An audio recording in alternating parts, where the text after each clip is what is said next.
Hey everyone, welcome back to Rick House Reviews. As always, it is Ryan. I am Doug. And today we're getting into a 9-year rye finished in Tokai. I'm going to say Tokai. Tokaji. Hungarian wine barrels. 9-year rye from Penelope. Today on the channel. I'm excited to review another rye. I mean, I'm and this always time excited to do a Penelope. And this time it's a wide release too. Mm-hmm. But before we get into that, if you guys really want to help out the channel, please click below. Exactly. Down below, like, comment, subscribe, ring that notification bell. Tell us what your favorite Penelope is. Tell us what you think about Penelope. I know it's a hot button topic right now. But we did pick this up. It is 9 years old. I believe the previous Tokaji barrel was rye they released was 6 years. So this has 3 years. It is 52%. I'm excited. It's Penelope. It is. We like Penelope here. They're just slightly out of frame, but sadly, we really do like Penelope. Even post MGP, I feel like they're doing some pretty interesting stuff. True. So yeah, ready to get into it? As always, we have a weird algorithm of how we choose to play our review game. We go with the aroma at 25 points. We go with flavor at 30 points. Finish at 25. Buy and recommend at 10. And usually those have caveats. Yes. So you're all about that aroma already. It's a rye. It's going to take me a really long time to make a decision on this. True. Because I'm not Haven't been a rye huge rye fan. I love the store pick ryes we have, but like main barrel ryes, like Elijah Craig Toasted rye, some of the Wild Turkey Rare Breed ryes. Yep. But like a lot of wide release ryes, I am not a fan of. So it'll be interesting to see what I think of this. Right. So I'm gonna give myself ample amount of time. I mean, it has that really, really strong like caraway seed flavor that I'm not a huge fan of. But you do get a little bit of like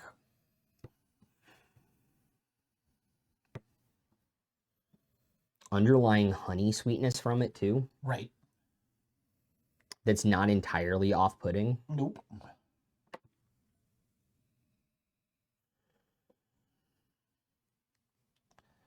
There's a flavor that I can't like fully pinpoint.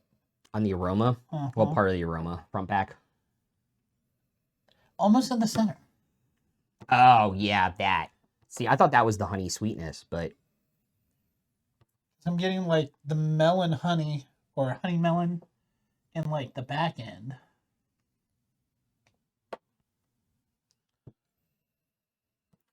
It's not ginger either. No. But it's similar. I just hope this doesn't taste like dill.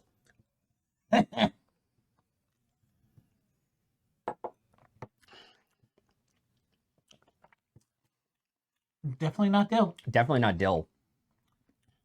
But it is that licorice flavor. But I will say there's a lot of sweetness behind it, especially on the finish, that kind of wipes away the licorice flavor. That the finish might actually be my favorite part of this on the first sip. Right.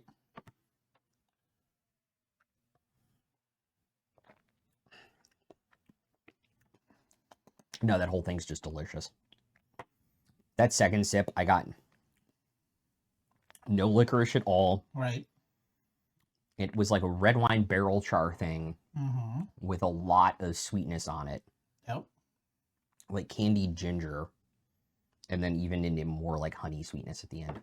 There you go. I can see what you're putting down. I'm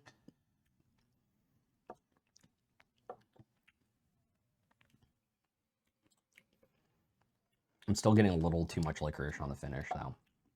But it is enjoyable. I definitely don't hate it. No. Again, it's the normal Penelope.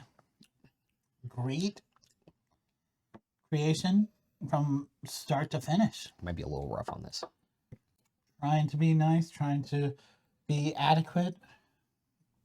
All right.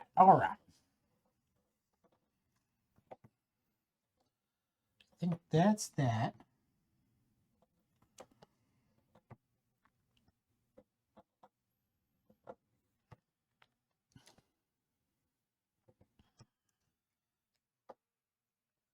Yep, going with it. Would you like to start us off? I will. With the aroma at 25 points, I gave it 22. You and I are going to disagree on a lot of things. I gave it an 18 out of 25. Explain your reasoning. It has some characteristics that I really like. Mm-hmm. But it has that rye element. Really strong caraway smell to it that I don't really like in rye, which I know is characteristics of rye. But the sweetness kind of elevates it and makes it not as pungent that I actually do enjoy it. Right. So, 18 out of 25. Okay. Upper third. Understandable. It's still good. It's still good. It is. The flavor, I enjoyed bits of, but every so often I would just get like punched in the face with like that dill licorice flavor. Yep. Which I really didn't enjoy at all. I gave it a 16 out of 30. Okay. Ooh. I kept it 22 out of 30. Yeah. I mean, for the rise, yeah, I think this is a good everyday rye drinker. I mean, yes, we have other ryes that we've done and we've reviewed that are probably, I've also said, are everyday good rye drinkers. If you can get store picks, because a lot of the ones we've done are store picks. I think, like, just to be totally honest, just to give to give people benchmarks, like if we were drinking Willet small batch rye, right. like I think it's the green topper, not the good ones. I would probably give that because it tastes like salted licorice, like 8. But to put this 16 out of 30 in perspective, if it was like barrel proof Wild Turkey Rare Breed rye, like an 18 or a 19. There you go. Elijah Craig toasted probably a 21. Right. I am trying to expand my palate, but this just isn't it for me. This isn't where I'm expanding my palate to in ryes. Understandable. Now, I'm assuming since you said you really enjoyed the finish, maybe you gave the finish a little more. I gave it a couple points more than I normally would have for a rye. Okay. I gave it 19 out of 25. Understandable. I kept it at 22. I'm not surprised you kept the same score across it because you were talking about everything with almost the same level of enthusiasm across the board. Yep. But yeah, it's crazy. As far as what was your favorite part of it? Because I talked a lot about it. What was your favorite? So really like the actual flavor finish. Okay. Because it wasn't like other ryes. It still had a little bit of bite, but it also had a lot of I got a lot of brown sugar from my palate. Yeah. I really love having that front end, getting that honey melon, back end, having that brown sugar, and in the middle having just that nice even char from the oak, just barely trickling the two back and forth. Yeah, see, I feel like we've been spoiled with the Traverse City and the Tumbling Dice store pick and the Jack Daniel's store picks, where they have been single barrel picks and selected to be the pinnacle of rye with the ginger and the dill and the spices, but also very balanced with the sweetness and stuff. So to get a non-store pick rye, I'm kind of like out of my element a little bit again. True. But who knows by the end of the year where we'll be. Understandable. Buy again, I will say I gave this a 3 out of 10. Okay. If it is a hit at bourbon night, I would probably pick up a bottle just to have it next year when they do the next release of this. There you go. To compare it to, and to kind of keep it going and see what happens to the bottle over time. Right. Beyond that, I'm not super interested in it. Understandable. I give it a 7 out of 10 because, again, it's Penelope. Yep. Honestly, so far, haven't had a bad Penelope. I really enjoy coming across, some of the more unique varieties that, as you said, you were lucky enough to come across this guy. I'm usually just finding, the toasted guy, and I'm like, it was super funny. I was having problems finding this. I ended up getting it down in Fredericksburg in an ABC store. There you go. And then I was going out the other week, and one of our more local ABCs said they had got it on like a Tuesday truck, like the week after I was looking for it. And they had 2 cases, and they couldn't sell the second case. I hate to say it, and I feel like in a Penelope review, this is a really good time to talk about it. For what they're doing now that they've been purchased by MGP, this is a 9-year bourbon. It is $100, or 9-year rye. It's $100. Right. That is still barely within the parameters that we always talk about. 8 to 12. It's barely within the parameters, but apparently they're not putting them in the Tokaji casks as long. Okay. And so they're kind of rushing it out to production, and they're not really taking that time anymore. And so I think people have kind of said, oh, you increased the price $10 over last year.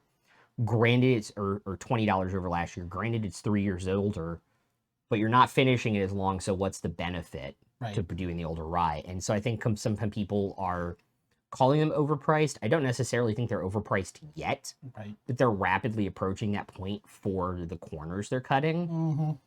And I think, to me, this is the first miss from Penelope. Ooh. Okay. I can understand why. That's only because I don't think we've reviewed this bottle yet. Oh, yeah. True. But what's crazy is 2 weeks before this came out, they dropped single barrel Penelope X's across Virginia. Yep. 2 of them were great. 1 of them was okay. 1 of them was not great. Right. You know, so I'm cautiously optimistic they can find their groove again. Totally understandable. Yeah. And so for all of that, I think if you're a finished dry fan, I gave this a 7 out of 10. There we go. As a recommendation? Yeah, as a recommendation. Yeah. Again, not knowing the history that you were able to acquire through being in the various and sundry memes. Understandable. I continue to appreciate what Penelope does, and so I would recommend any of the Penelope line to a degree. Half the time when I have a what you call Wednesday bourbon afternoon happy hour at the office, where I go out the day before to go get a bottle, everybody loves the Penelope hits that I bring in. Very few are not readily available in the ABC stores. Literally it's Rio. It's the nicer ones. It's Rio, Havana, Valencia, and Estate are the only ones that are allocated in Virginia. Okay. Because I mean, I get now Havana was not allocated when they first released it, and that was a big problem. Right. Because I think they have the rye toasted now, and they have yes, they do a wheat toasted.